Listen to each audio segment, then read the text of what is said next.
G'day legends, I hope that you are having a fantastic day and a fantastic week in the exciting lead up to Christmas. Now today we're going to talk about building fortifications. We're going to look at how Congress is pushing into next year. We're also going to have a look over a new large mobilization conscription of Ukrainian men to fight in this war. And then of course we're going to have a look at the maps. And some people have emailed me actually and said really like with your mechanized or your armored background in the military to break down of where armored movements may go and how it may look or actually defend against that, because I was in a mechanized armored battalion, but my specialty qualification in the military was in anti-armor heavy weapons. So I guess taking out the same vehicles that I was in. Well, not the same ones, but you get what I mean. Legends, if you're like me, you work more hours than ever inside and work seems to be more stressful than ever. And I know after work, I can find it very hard to relax, not only after work, but sometimes during work in my office, as my living space, my home has now become my office, as a lot of us have moved work home. Well, with today's video sponsor, Galaxy Lamps, the Galaxy projector can help you immerse yourself in the beauty of a starry night right from the comfort of your own home. Now, the Galaxy projector boasts a stunning array of vivid colors, dynamic lighting effects that will absolutely transport you into another dimension. I find it really helps me relax. Now, whether you're looking to create a relaxing atmosphere, spark creativity, or enhance your next social gathering, the Galaxy projector is the perfect addition to any space. You can choose from a variety of customizable settings to match your mood, from gentle blues for tranquility to vibrant purples for inspiration.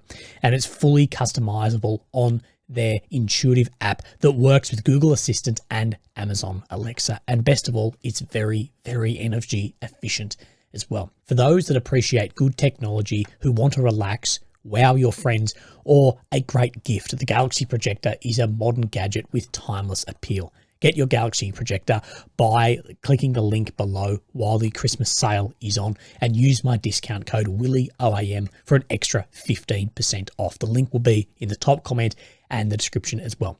Thank you, Galaxy Lamps, for sponsoring this video. Now, I think one of the things that's going to affect this war the most, and we're not sure how this is going to go into early next year, but Congress has not come to a deal for aid, military aid going into Ukraine. And as we know, this will now push into 2024. Now, we thought last week something is going to come to a deal pushing into the end of the week. Then we know that they said we'll extend another week, bulk overtime, and still hasn't come to a deal. So now that they're going on to Christmas leave, that the last tranche of money comes, I believe, on December the 30th, that it's all coming into next year. And this comes as we're getting more reports of ammunition shortages on the front line, mainly in Avdiivka, as subsequently we're seeing then Russia make gains in all these areas and turning back a lot of the gains that Ukraine fought for over their offensive actions this year. Now, President of the Transatlantic Dialogue Center, who advises the Ukrainian government in some areas, says in a month or two, we will not be able to defend ourselves against Russian missiles. We will not be able to conduct huge military operations. And just in this as well, the morale in the informational sphere is exceptionally high in the pro-Russian camp and very low in the pro-Ukrainian one, just online in general, in the media at the moment, Twitter, whatever. And you can see this, you can see it for yourself with just the interaction with the pro-Russian, pro-Ukrainian bloggers. Have a look at their likes, their comments. It reflects that. And this is just something we're going to have pushing. And of course, something that absolutely feeds into this is then bots and astroturfing bots to reinforce this. And that reassurance then feeds into behavioral confidences. And that leans into that, and that will garner then more and more support. That said, not everyone who just has a differing opinion from you is a bot. But these delays that we're seeing on the front line are very critical, because if Russia is able to start, breaking back through that air defense with its bombers and missiles, we'll see a massive effect back on the critical infrastructure, as well as if there's a shortage of artillery, anti-armor weapons on the front line, then Russia's freedom of movement for their mechanized battalions will be much harder to stop than prevent it from getting started. So once that momentum goes, that's much harder to push back and stop than actually getting it started in the first place. And we saw this, say, with Ukraine in Kherson, Kharkiv offensives, late last year, that momentum sweep through from there. And the ISW has backed this up, saying Ukraine's ability to prevent Russian forces from conducting large-scale mechanized maneuver warfare, most crucially, remains absolutely dependent on their continued provision of Western aid on at least the current scale. So it needs to stay where it is or even more. And I think then part of this is we're seeing now Ukraine putting more and more focus on defensive fortifications, not only getting ready for the winter, but also the looming Russian pushes in many areas and the potential shell shortage. So this is what then the MOD had to say about this. And we've seen more and more footage coming out about this buildup of fortifications. In recent weeks, Ukraine has mobilized a concerted effort to improve field fortifications as its forces pivot to a more defensive posture along much of the front line. This follows Ukrainian President Volodymyr Zelensky's calls from late November 23 for a faster fortification in key sectors. In one part of the project, Ukraine has worked to improve defences along its border with Belarus with Dragon's Teeth, razor wire and anti-tank ditches as of mid-December 23. Russia continues local offensive options in several sectors, but individual attacks are rarely above platoon size. A major Russian breakthrough is unlikely, and overall the front is characterised by stasis. That said, we have seen Russia make a fair bit of ground. Have a look at Avdiivka. And again, when I talk fair bit of ground, we're talking relative. We're talking relative to over the last 12 months. Let's go the last 14 months. That if you actually take what is being done, we're seeing this 0.01% month to month to month. Then if you see that amount in a week, we can say that is a relative large amount. But interesting, we're seeing things like Dragon's Teeth that we're told wouldn't work now getting put in. And if you remember my talk with Soldier X, he was saying, I don't know when I had him last back on, 9 months ago, 6 months ago, he was saying that the time to start this defensive works is now. There's no reason to not have this, built up right now in case they push through and break into certain areas, because we can see how well some of these defensive works actually worked, like with the Surovikin line. It did work. You can't say that it didn't. And we're seeing, photographs here of these defensive works being built up, of course, reinforced and concrete here. What makes a big, big difference heading into bad weather than sitting in a very muddy, bloody collapsing pit. And then we can see some more footage here of this build-up. So here we see the infamous Dragon's Teeth, bar armor, razor wire, and this being built on an industrial level here. And, of course, heating as well, and massive buildup of defensive works. So, if there was no threat of push there, that wouldn't be done. There wouldn't be manpower allocated to have that taken place. Now, all of this comes as Zelensky has spoken about the need to mobilize another 450 to 500,000 conscripts. That's 500,000. This is a massive, massive amount. And some have talked, is this out of desperation, or is there some new tactic being schemed, some movement to capture an area on a huge scale? Now, I don't know, but I'd more go with the beginning that there is some desperation of numbers there. But that is just my speculation in this. And the actual quote from the press conference is this from Zelensky. This is a question from our military, the chief of staff, and the general staff. Now, of course, there is a lot of rift currently between Zaluzny and Zelensky at the moment. They raised the issue of mobilization at the meeting of the headquarters of the Supreme Commander-in-Chief. The question is very sensitive, I think. They appealed for the protection of our state, potentially counteroffensive actions, and for a deficit.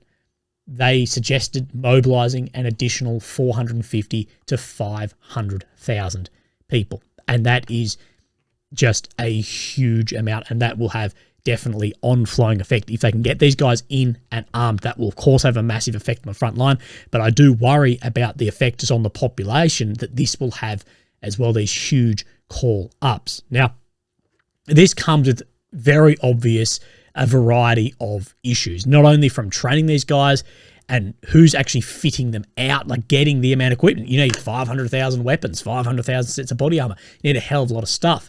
And my concern is we have seen guys sent to the front line. Look at Bakhmut this time last year. We saw them sent onto the front line with extremely, extremely limited training and very limited gear. And this is something we do see on both sides, up and down the front, is limited training, limited gear. And from my opinion as a soldier, you need minimum 3 or 4 months training to have anything to do with being on a front line somewhere and actually being useful on combat operations, if not more than that. And anything less than that, sitting in a pit, facing out, calling on a radio, literally.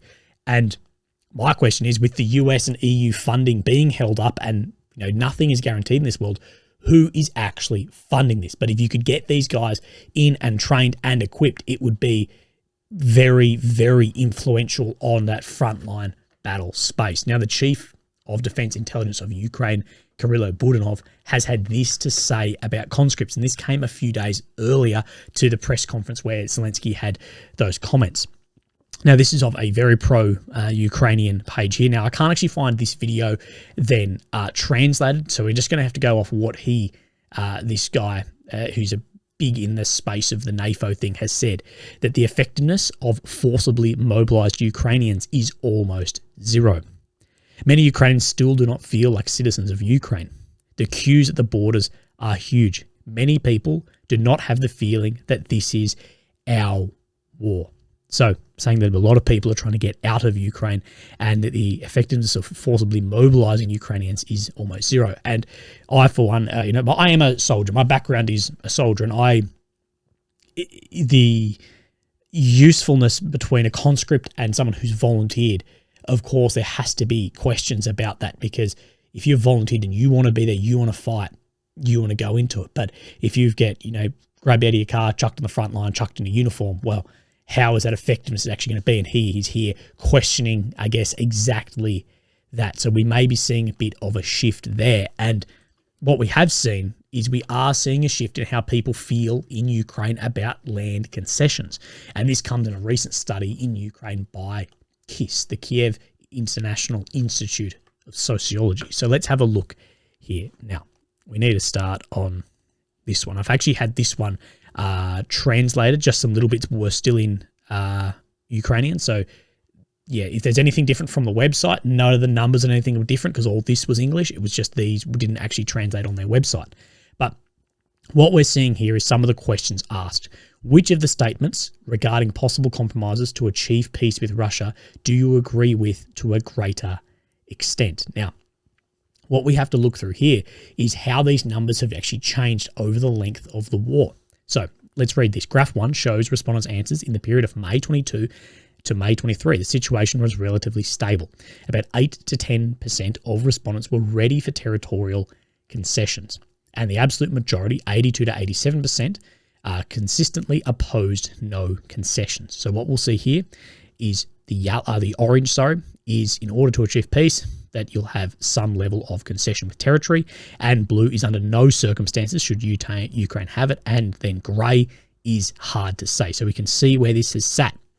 And what you can see is the increase of morale and decrease how this affects on the population. So after May 23, there was a gradual increase in the share of those who were ready for territorial concessions from 10% to 14%, and in October up to 19% in December. So we're in December now. At the same time, there was a tendency to decrease the share of those who opposed territorial concessions from 84 to 80% in October and to 74% in December. Although, as of now, a clear majority of Ukrainians still believe that Ukraine should not give up any of their territories. So you can get a lot out of this graph, that there is more people to a large figure. If you look at that, it's 8% here and 19% here.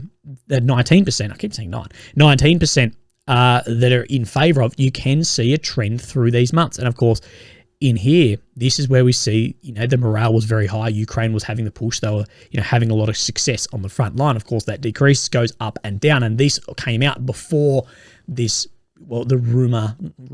the proposition of further mobilisation. I'd like to see what these numbers now look like. But you can see this trend here. Now, people will take that I'm saying, then people will take this as, well, Willie's saying then they should, concede ground. No, I don't think that. And if someone came and invaded a part of Australia, unless it was Tasmania, someone can have that. But I agree that we would want all of it back. But I'm just purely pulling out information made public by the Kiev International Institute. And you can pull out of this what you would think. Now, one thing that has gone wrong on the translation here is this is meant to be blue, then orange, then grey here. So you can look all this up if you would like. But the possibility of Ukraine achieving success with proper support from the West, depending on the readiness of territorial concessions. So this is in blue. People believe with proper support from the West, Ukraine can achieve success.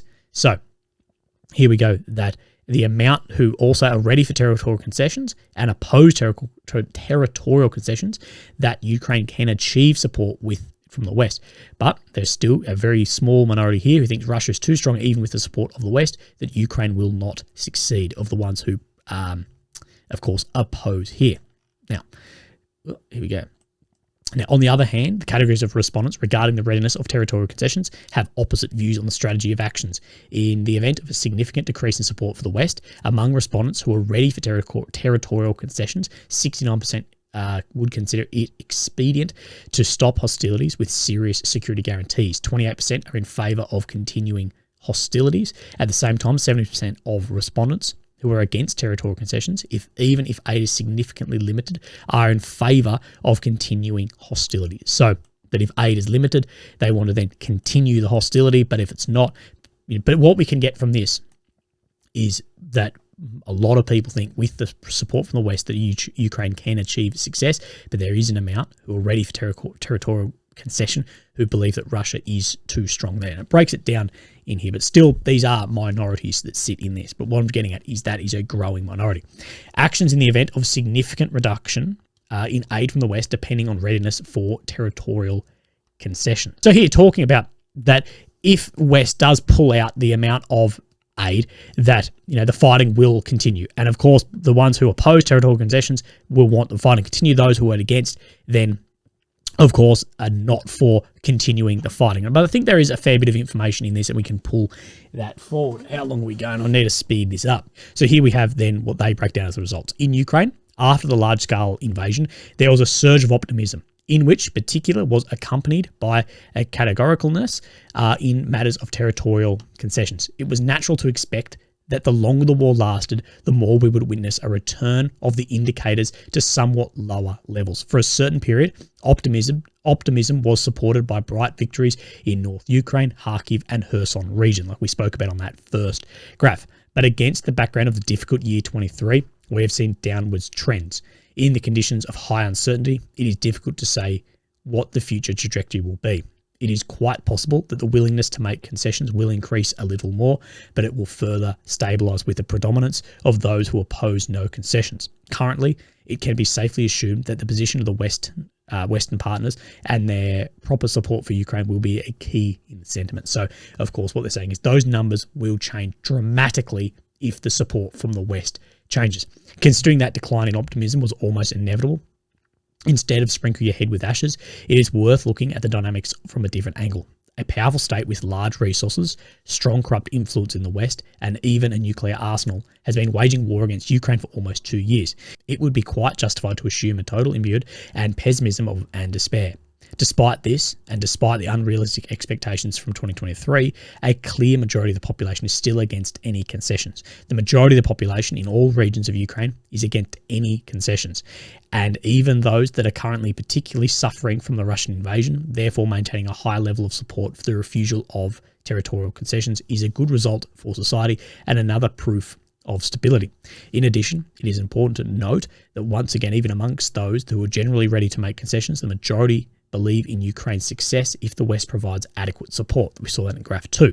This is the cry of the soul of ordinary Ukrainians who call on Western partners not to delay their help. But I think with this trend, if we keep seeing Russia make a lot of ground and keep seeing the West, delaying aid, then what we will see, like they talk about, is we will see this orange line grow and grow. But at the end of the day, what we're seeing in this amongst, people will probably say the same with the proper support from that Ukraine could actually succeed in this, that this number will maybe stay very similar, maybe change a little bit, but this one could change a fair bit. But I just thought those were interesting graphs to have a look over. And I think this will change probably a lot with further conscription, especially if it's that many people. And the majority of the cheers I see for conscripts, we're going to mobilise 500,000 men to go kill orcs and do this, is from Westerners on Twitter who are at no risk of actually being called up to go and fight.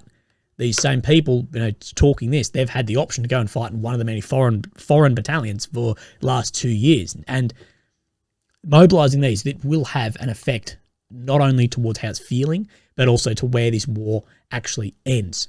And the second part I said in the very beginning of this is, could this be preparation for something really big? Well, I guess no shit, yes. But there's still a lot of weapons that we haven't actually really seen yet in high numbers. And a guy spoke with me about this only the other day, that a lot of the kit we know Ukraine has got, we've seen only limited at the front. We've only seen a few destroyed, say, of the Charlie 2 and other bits of kit that we've seen. We haven't seen Abrams yet. Leopard 2A6 we've seen in a little bit, but not in the numbers they've got. So there's definitely a lot of stuff somewhere sitting behind the line. And is there some big build-up waiting for that initial breakthrough to push in? I believe so.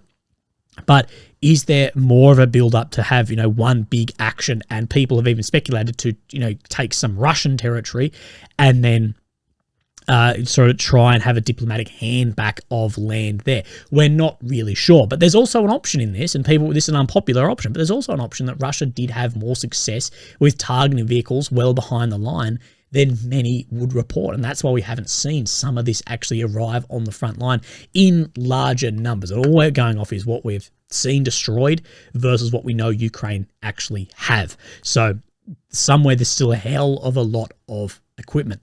One thing I've learned the hard way in this war is there's no four-dimensional chess game going on. There's not.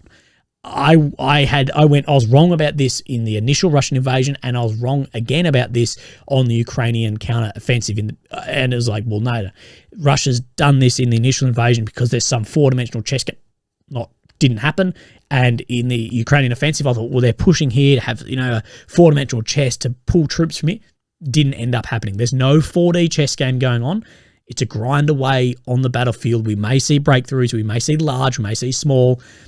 But at the current state, there's no 4D chess game going on, in my opinion, because we haven't seen it in 2 years. And it's a war of attrition on the battlefield right now and who can keep this up the longest. And of course, Russia relies on Russian industry. Ukraine relies on the West. The West's industry is far more robust and larger than Russia's. But also, at the end of the day, it doesn't need to support Ukraine. It's reliant on democratic elected governments pushing stuff in, and how this will be seen into the future, as we have seen, more pushback against these figures going in. This is why Ukraine really need to build up their capability of creating weapons and shells and bullets and bombs at home. And something that we all skim over for this war is we look at the map moving, we look at figures, and we talk about political decisions, whatever. But these political decisions, these politicians talking about ammo, mobilizations, officials quarreling, and corrupt officials skimming money off the top and lining their own pockets, all of this this doesn't affect the news. This affects young men at the front line. This is killing young men at the front line. And that is the realism of this. War is old men talking and young men dying.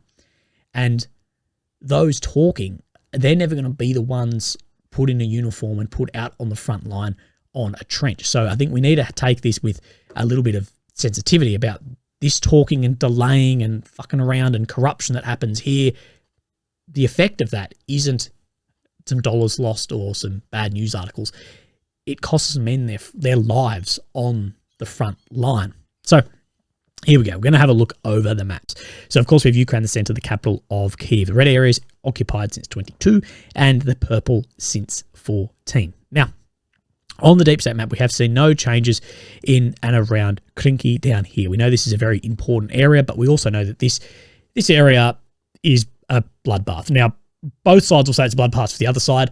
if you follow both pro-Ukrainian and pro-Russian channels, there's plenty of footage showing just how catastrophic losses have actually been here for both sides. Crossing onto the left bank, Russia's failed pushes into here to try and clear out the bridgehead that Ukraine has got. There's a hell of a lot of fighting going on here and not much success of movement. Now let's have one look at what then Syriac maps shows. Now Syriac has showed that Ukraine's bridgehead in here was a lot larger than the deep state map shows, which I tend to believe, because if Syriac is a neutral map and this is meant to be a pro-Ukraine map, if the more neutral one shows even more than the pro-Ukraine one, that is where it actually is sitting, or maybe just more grey zone. But situation on Kherson, Russian army recaptured new positions south and east of Krinky. So this already shows it under control here, and it hasn't shown that it was ever out of control. But I think this is interesting to see how much that it says Russia has got back a bit here, but it said that it never had lost it on the Ukraine Western map. So we don't really know the situation there, but we know that is an area of extreme fighting that's going on. Now, the Syriac map doesn't show this, but let's just have a look up here. It does look like Ukraine did get some positions back around Lubkovy here a couple of days back, that there was a push and Russia made a little bit here, Ukraine made a little bit here. Nothing like massive to speak of, but any movement on the front line at the moment is still a fair bit. So of course we can see movements in and out of tree lines, which is where we're seeing most of the fighting in and around these areas currently, even the open fields. I'm going to talk more about that. Now let's look down, of course, to the south of Orkiv in Robotny here. So let's have a look. Now this is where we saw Russia make it back a fair bit of ground, but we're not seeing any changes there. Now let's then have a look on what Syriac says. Situations up front, Russian army continued advancing north of the main defensive line between Robotny and Verbove. So we do know that really Ukraine was trying to get to Verbove down here, and then ultimately was trying to get down to Tokmak, and did have a lot of success pushing down this road into Verbove. But it is showing here, this is Novopokrovka, that Russia is having some success pushing back up into this region here, and I believe this region is just here. So of course these paddocks won't line up perfectly, but a push up here, we may see this map update over the next couple of days. Now we don't see any changes up through Rozhany region, we don't see anything near Ugledar, and then the next place we actually see changes is to the south of Mariinka near Novomakalivka here, and of course we see some in Mariinka as well. And what we do see, let's step back to the 18th. We do see Russia pushing up. Russia lost some ground here as well. They entered this region here and then has fallen back and got pushed out of that spot, but has held some positions right up on the outskirts and has entered areas of Novomakalivka in here. So let's then talk about what Syriac says here.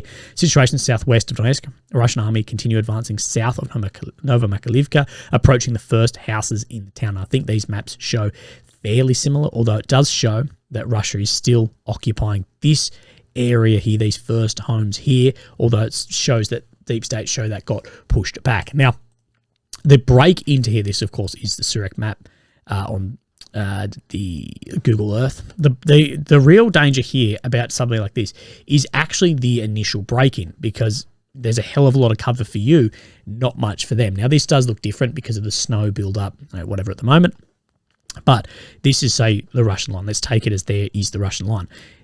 You need to either assault on foot out in the open here, which you're just going to get chewed up by a machine gun, or an armoured movement. But even if this area is, basically broken down to rubble at the moment, there's still a hell of a lot more cover for ATGM fire out of here than you are. You're going to have to expose yourself a hell of a lot coming out of here. So this initial break-in is going to be very difficult to actually just break into here.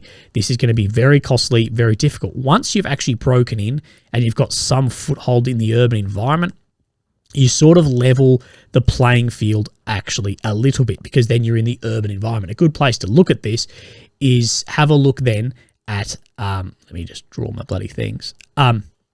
Have a look then at Israel-Gaza. While Israel had that, campaign of air and armor fire, whatever, but as soon as they've entered the more urban environment, it gets the playing field gets a fair bit more leveled, and we're going to have an urban fight in here. So if Russia can do the break-in, but the break-in is going to be the most costly part of this. And as we see that on the northern flank, they don't have that much area to actually have fire support. So how will this actually look? Well, we don't know, but I would say there's going to be a push dead west into here to try and attempt to break in, although this is going to be just costly by the lanes of fire, while there's some level of flanking fire here.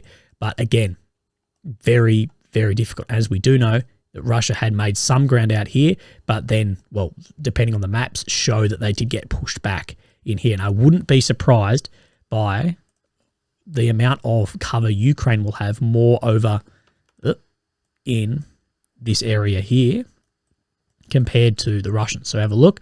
Ukraine has a hell of a lot more areas to cover and conceal and fight out of here than these open fields that Russia is trying to push back in here. So I don't think this is anywhere near soon having like an occupation of that area, that the break-in is going to be the very difficult part. Now, of course, just north of here is Mariinka, where we saw Russia occupy up to high 90% of Mariinka, and here we can see that they've taken a little bit just more out of Mariinka there.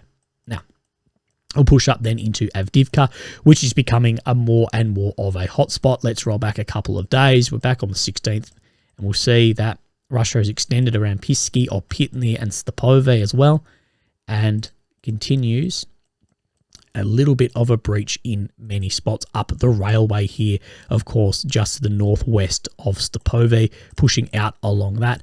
As well, we know that they're pushing into the first blocks of Pervomayski here as well. This is going to be the same sort of problem, that crossing, actually getting into here, is going to be very difficult as well. Just for the amount, you might have some good flanking fire from here, but crossing down, if you're going then due south, going to be very hard as well to maintain that flanking fire. But the actual pushes in the center of Avdiivka, we have seen not that much over the past couple of days compared to the days previous to this. So let's look then at what, what's it called? Syriac says then about this northern bit of the train line. Situation north of Avdiivka, Russian army continue advancing along the railway, approaching to Zaria Dashas. So this is pretty much the kink bit we're seeing in the train line that's talking about right here, which I do love because it basically lines up perfectly with each other. We like that. If you look at even where the paddocks are, whatever, is looking very, very similar. So we know with a lot of confidence that that is exactly where this is sitting. Now, we did speak about as well, the problem here is going to be the amount of fire lanes that's going to head down these railways, as well as railways, incredibly important, but just the lack of cover out here too, that you're pushing down these tree lines. So there's a lot of cover one way, not much the other, to have any sort of flanking movement. And I think this is why we're seeing this push out here, is to try and have something to cover those fields as well as the fields sitting out here. But as well, there's not that much. It's very flat ground out here. Now, something we're not going to see, in my opinion, soon, is people are talking about this encirclement cut off of Avdiivka. Now, a encirclement would mean that this comes to here and this comes to here. There's nothing. It's encircled in. We're not going to see that. A strategic encirclement is more, yes, so there are a few roads coming in here, near Lastachini here. So we have this road coming through here, and there's another one. Oh, there's another one down here as well. Here we go. These supply lines get cut off and strategically encircled. Now, there's definitely going to be fire drawn onto those. Although we do know vehicles can get in and out, there's definitely going to be fire onto there. But if we have a look at just how flat this is, that the worst enemy of something like this is large open paddocks. Where is the next step in this? And this is why this is very defendable, that into these areas, Ukraine can get in a lot of artillery, a lot of mortars, a lot of AGL fire, all of that to defend these areas. That then there's going to have to be, well, if they want to do that encirclement, a large push across open ground here that could be a bloodbath. So my assessment is that a encirclement there is not as likely as just seeing a full ground push through urban warfare. That is more likely what we're going to see, as we've seen these first homes come under occupation and Russia getting some amount of high ground here. That, just like we spoke about, what we're going to see is eventually this try and push. Russia will attempt to try and get this high ground here to supply fire down here and then a break into this urban environment down here. Now, of course, this is a lot easier said than done, but if you look at the build up here and the terrain, will be less costly than trying to go across completely open fields down here. We've seen Russia try that before and it not end very well, especially that no side has complete air superiority or dominance on the front line currently. Yes, Russia has more power in the air, but as far as superiority of movement, freedom of movement of that air, not to that degree. Now, up into Bakhmut, just north of there. What have we seen? So back on, let's go to the 16th that we did last time. Push the 17th, 18th. We do see Russia continue its push, recapturing this territory that Ukraine did make around Klishkivka and Andrivka and Kromove up here, recapturing more of this road along here over these days, and as well extending that push out from the once city of Bakhmut, especially around Kromove. So let's have a look at what Suryak then says.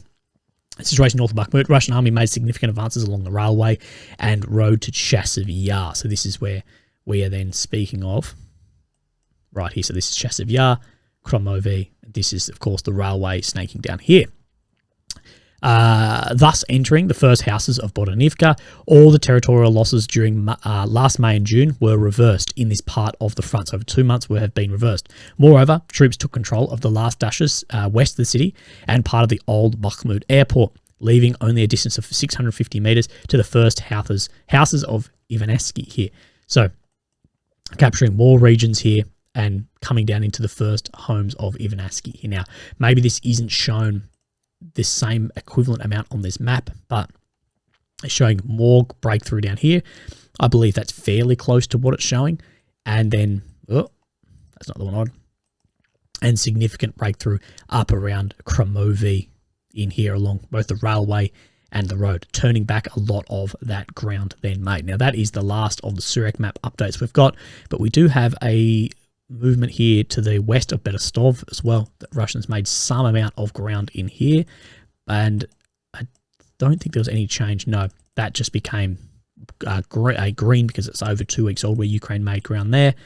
And around Vilshana, Sinkivka, we see a small Russian advancement just out to the corner to make some ground here. And that is exactly where we talked about this Russian armoured movement last time. This failed armoured movement was trying to come out of here and get into the first homes of Sinkivka. So basically an armoured movement that went across here and got hit by drones and infantry in the open, Ukrainian infantry who were in Sinkivka, and the armour basically came in and then came back out. And we broke down in the last video why that armour came in and out like this. But legends, this video is much longer than I was hoping for it to be, but I hope that you're having a great day, and I'll see you in the next video.